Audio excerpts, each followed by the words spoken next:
Hello, as of editing this video, I have reached officially 100 subscribers. That's crazy. Anybody that's subscribed, left a comment, shared, like, I greatly appreciate it. All right, on to the rest of the video. Having community is important. More specifically, having your community or a community for you is important. I don't know, I read a couple articles that were basically talking about how like Gen Z is one of the loneliest generation. It said like some articles said like 73% of Gen Z feel like really lonely. And it's not even just in America. They also talked about the UK too. I imagine Japan too, because I watch a lot of Japanese stuff. They talk about like the Japanese youth of the day also feel kind of lonely, and they're on social media. And basically a lot of those articles, basically said that because of the rise of social media and like video games, like that's why like Gen Z feels lonely. And I'm just like, yeah, I can see that's part of it. Like, I'm not one of those people like video games are bad, because like literally like talking to y'all and you got video games playing in the background. But like I can understand because everything is so readily accessible. And a couple of the articles said that like, especially for adolescents, they said adolescents that used social media more were more likely to feel lonely compared to adolescents that didn't use social media as much. And I can kind of see that because like, I'm about to sound real old, but back in my day, because I'm a millennial, but back in my day, like you had to log on to get online. Like you couldn't, because like I feel like phones and computers and how they are now, like, I think they called the Generation Z the iPad generation at some point. Like you had to log on to the computer. And like for us growing up, a lot of millennials, like you had like a family computer, so you couldn't just unless you were like really rich or something. And even though I grew up middle class, our family wasn't that rich. You had to have it go on to like a family computer to log on. So like we wasn't just online all the time. You had to literally obviously go to school, but like when you came back home, that was the only time you got to log on to do something. And cell phones back in those days, like all you can do is call and text. So yeah, like I can see why, but it's definitely beneficial to have a community, like, have a community that allows you to go outside. Because even though, like, because I know some people be like, oh, but I got a Discord community and I got this online community. I'm like, that's good. That's better than having nothing. Straight up, that is better than having no community. If you don't have no community at all, like me, it's a little rough. You in rough shape, but it's still not a substitute, or I would say it's good enough compared to having a community where you meet, outside. Unless your online community, you also meet outside, then that's a little bit different. Like if y'all go outside, the term touch grass. Yeah, like you have to have a community where you go outside and touch grass. And I've experienced both. I've experienced what it's like to have a community and not have a community. I've experienced having a community because when I was younger, I would say like my family and my cousins specifically were like my community all the way till I was probably about like 10 years old. Because they were like a constant, like, because in school, like I had a lot of issues and like I got bullied when I was younger in school. So I didn't really have like a good foundational community.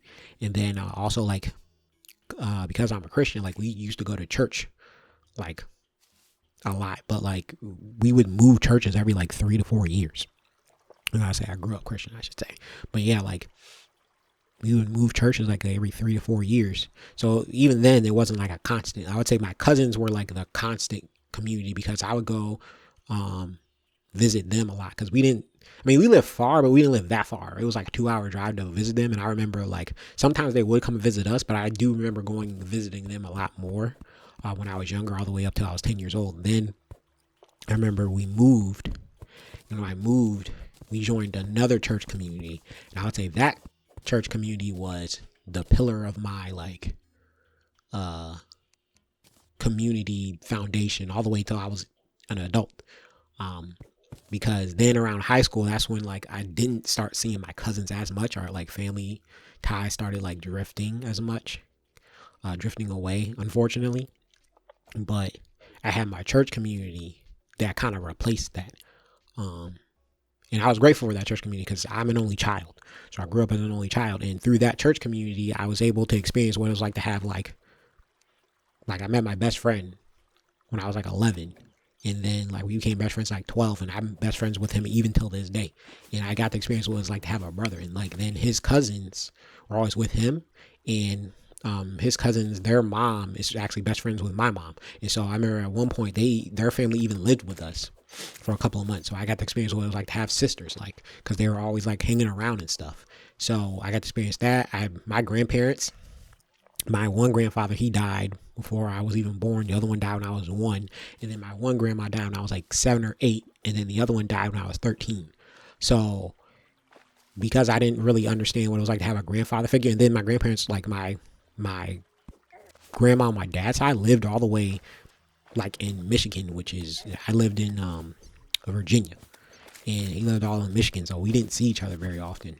That was the one that died when I was 13. So I didn't really experience what it was like to grow up with grandparents, but through my church community, I got to, like, my pastor was kind of like a grandfather figure, and there were the other older people in the church. They felt more like grandparents, and like I had other adults that felt like aunts and uncles. And like I said, because I was with other people, I got to see what it was like to have siblings. And then I was going to that church community all the time. Like I was going to church at least 3 to 4 times out the week. Like I was going to church Wednesday, Friday, Saturday, and Sunday. Because like, Wednesday, Friday were like Bible study nights, and we had youth group night. And then I also was part of a dance team, and we would dance like hip hop dance or whatever. We do like miming, if anybody in the church community knows about miming, and like, and then we also did like hip hop dance. And so I would go there on Saturdays when I finally became part of the dance team, and then obviously on Sunday. And my parents were in a bunch of different ministries too, so like I was at church all the time, which I was grateful for because it kept me out of trouble. Like as a teenager, like, if you're too bored, you're not really doing much. And so basically, if I wasn't at church, I was pretty much at home watching anime and playing video games. that was literally me. If I wasn't at church, that's what I was doing at home. So I was grateful for that community because, like, growing up as an only child, like, sometimes I think about how different I would have turned out not having like any community, because like the isolation and loneliness it be kicking butt, bro.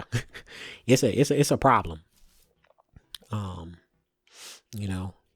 In that article, it talked about how like, a lot of the Gen Z that felt real loneliness have a lot of mental issues. And like I said, I kind of relate to my later points, but anyway, so that community, I was all the way through middle school and high school. And even when I went to college, I went to college like out of town.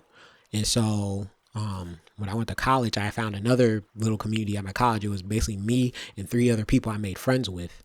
And they were like my homies. And they were like, if anybody's ever seen Samurai Champloo, like, spoilers, like, skip ahead for the next like 30 seconds if you don't want to be spoiled. But basically, how at the, during the whole time through that anime, they're having their different goals and, trying to find Flo's dad and all that, the Sunflower Samurai. And then at the very end of the show, they kind of just go their separate ways. Like, that's how it was in college. Like, when I was in college, everything was chill and cool, and I really appreciated having the friends I was with. But then after college, like literally a year after I graduated, we kind of all just fell out of touch with each other. But it was not in a malicious way. It was more so in a like I said, Samurai Champloo way, where it was like, yeah, if we ever see each other's, we're still homies, So that's how that felt. And I was grateful for it, and then I moved back home after college from 2014, 2017, still going with my church community, which was great. And then I moved to Ohio in 2017. And that's when I really missed my church community. And I tried to find a community up there, another church community to be a part of, but that didn't work out. And then eventually the pandemic and everything happened, and I flunked out of college and I came back home. And this is where like the second part I know what it's like to not have a community, because basically in 2022, that's when my church community fell apart. Because my pastor got basically how some of these pastors be going around, like basically being outed for a lot of sexual misconduct. Some of them illegal, some of them not. His sexual misconduct and everything, it basically split the church apart, and that church kind of dissolved. And then I found out a bunch of stuff from like my best friend's parents, just because like my best friend's parents was like the pastor's armor bearer, and he was like part of staff. So there's a lot of stuff that was going on behind the scenes. Like I've been part of that church for like over 20 something years. And there was stuff they were doing even before I came to the church, and just a lot of stuff that was hidden under. It was like, bro, that's crazy. And so like Unfortunately, that all stuff happened in 2022. And then I was dating at the time. Then I got broken up like about maybe 2 or 3 months later. And then right when I got dumped, I started getting really sick. Like right as soon as I got before I got dumped, I started getting sick. But like then I got dumped and my sickness got worse. And it was so bad. Like I went to the emergency room 3 times that year, the rest of the year. This was like in the summer. And basically from the summer of 2022, I went to the emergency room 3 times and I would go see a doctor every week to every other week. I was seeing a doctor to the point I remember all the way till I'll say it started in June. I'll say all the way till maybe April, the end of April in 2023, I think was my last doctor appointment or visit, something like that.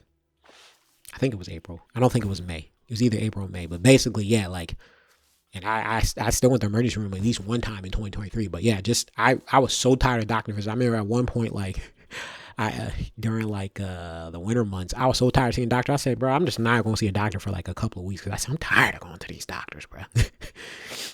Yeah, I think that ended up causing me to go to emergency room one of those 3 times. But yeah, not having my community during that time, absolute trash. Because normally, there have been times before where I've been sick and even just going down to my church, having somebody pray for you, and they would send out mass emails and people would keep you in prayers, or they would pray over you. And even some people, depending on when they go to the hospital, our church, people from church would come and visit you just in the hospital.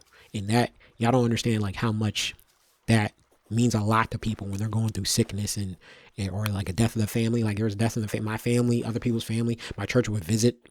They would come to the funerals of my family. They don't know my family, but they're there to support me. Or we would go to other people's, if they had death in their family, we would go to their funerals and stuff. And it really was like a community. Like I said, they had ministries where we go out on Saturdays and go feed people, homeless people in our area. Sometimes we would go feed homeless people. Sometimes we just knock on people's doors. I remember going to a trailer park and knocking on people's doors, and I remember I did it with one lady, and she was really grateful because she didn't know how she was going to feed her family. Cause we had whole food. We had rotisserie chicken, celery, fruit, vegetables, and everything. And she was like, oh my gosh, she said, this is literally a prayer from God. She said, I was literally praying this morning cause I didn't know how to feed my family.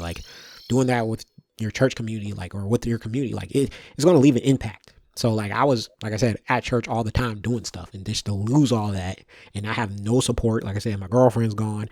Luckily, I still have my parents, but my best friend, he's moved away to California. So it's just dang, it was rough. It was rough not having a community because I would say 2022 was the worst period of my life, just the whole year. Because earlier through the year, I was going through a lot of mental issues, and during my sickness, it was trash, bro. I got stomach ulcers. I had an episode of psychosis. I've never experienced anything like that mentally, and that joint was crazy. I literally was thinking about checking myself into a mental asylum. I remember looking up mental asylums to check myself in because I was just I don't know if I can keep doing this, bro. Because it was trash. The pain, the physical pain I was in was crazy. It was so bad. Sometimes I couldn't sleep. I developed insomnia. I was always anxious. I couldn't sleep. And then the mental pain too, because it was crazy. Depression, yeah, definitely. Anxiety, I had never had real bad anxiety and never experienced insomnia before that. And I was like, bro, I didn't even know what psychosis was until I just looked up what the definition of psychosis was. Cause I remember describing, I was what I felt what was happening at the time with my mind, and how I felt I was not in reality or whatever. And I remember looking up the definition of that psychosis, and I remember I perfectly described what that felt like. I was like, oh, so I definitely had an episode of that because it was crazy. It was so bad at one point I couldn't even close my eyes because I felt like I was going mentally insane. But yeah, and go through the worst period of your life, not having community, absolute trash garbage. That's why I'm trying to tell y'all youngins, y'all Gen Z youngins, if you can have a community, be a part of a community, find a community, and have a community that lets you go outside and touch grass. Whether it be whatever it is. If y'all have you're part of a community that y'all go hooping, y'all go bowling, y'all go fishing, hiking, car racing, community where y'all get your dogs together and y'all going for whatever it is, bro. Have something where y'all go outside and touch grass, because being inside all the time, even if you're an introvert, because I'm an introvert, I understand, it's still not healthy for you. Like, it's really beneficial to have some kind of community you can be a part of, that you can go outside. You need it. It's good for your mental health. Literally, there's already been studies that done this. Like, people with, with communities and family society structure have better mental health than people that don't. So don't try to be like, I know it's cool nowadays. I'm the lone wolf and I'm edgy. Well, guess what? Just in case you didn't know, the lone wolf, they tend to die. In a wolf pack, if there's a lone wolf, the lone wolf tends to die. The lone wolf isn't the one that's like, oh yeah, I'm cool and I get survive. No, the lone wolf usually ends up dying. So, and then we're humans, we're not made to be by ourselves. We're made to be social. We're social people, beings, animals, whatever you want to say, whatever. We're social. We're social creatures. And that's what we're supposed to be. So you definitely need to have a community. It's good for you. It's good for your mental health. Um, so hopefully all y'all find your communities and have a good life. And all right, peace out.